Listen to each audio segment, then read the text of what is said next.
I'd like to know. I'd really, whenever it comes, whenever my time comes, whether it's getting hit by a bus or on my deathbed surrounded by my closest and dearest friends and Susan, hopefully.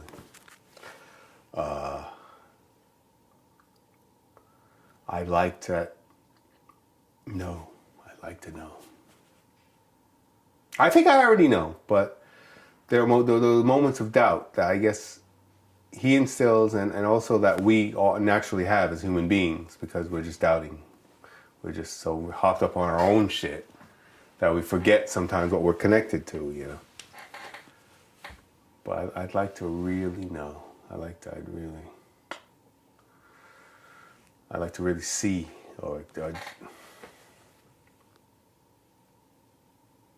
I really feel I already have, but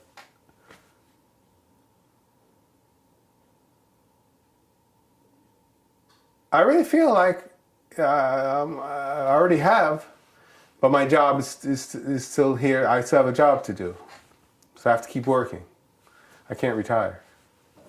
I have to keep working, and in order to keep working, you've got to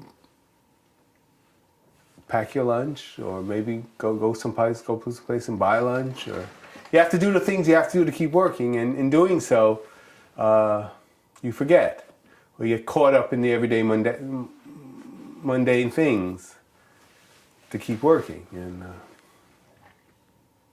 you can't retire.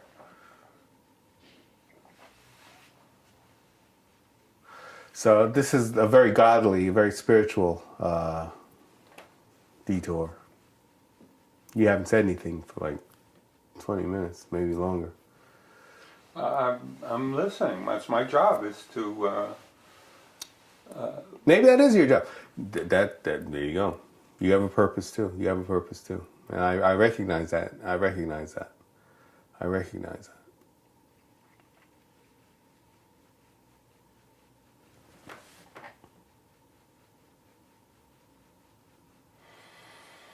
It's also wonderful.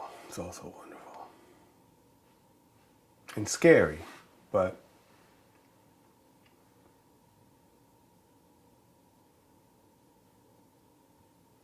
it's scary, but he's not letting me suffer.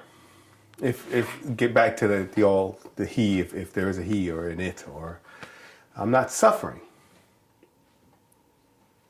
I see other people suffer, but I'm not suffering. So.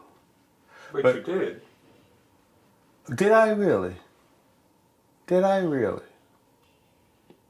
Well, you lost a part of you that was very important to you.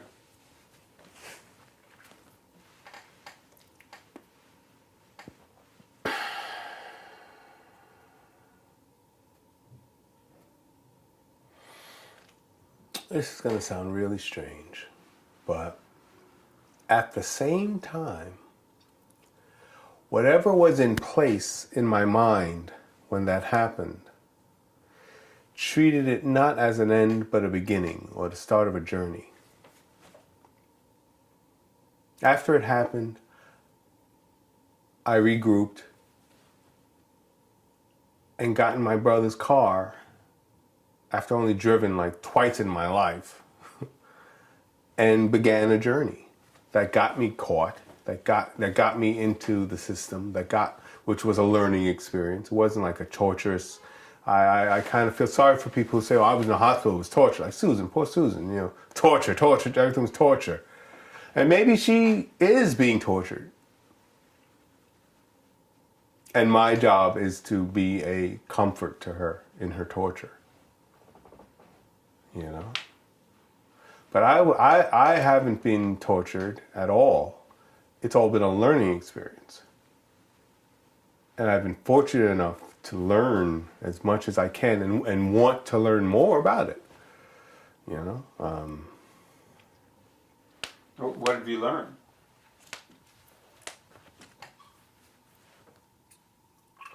It's not the kind of things you can even encapsulate in a neat little or 2 sentences or paragraph or page or book. The book still hasn't been written what I've learned. I wrote one book and I'm still not finished. That's just like one aspect of what I learned. The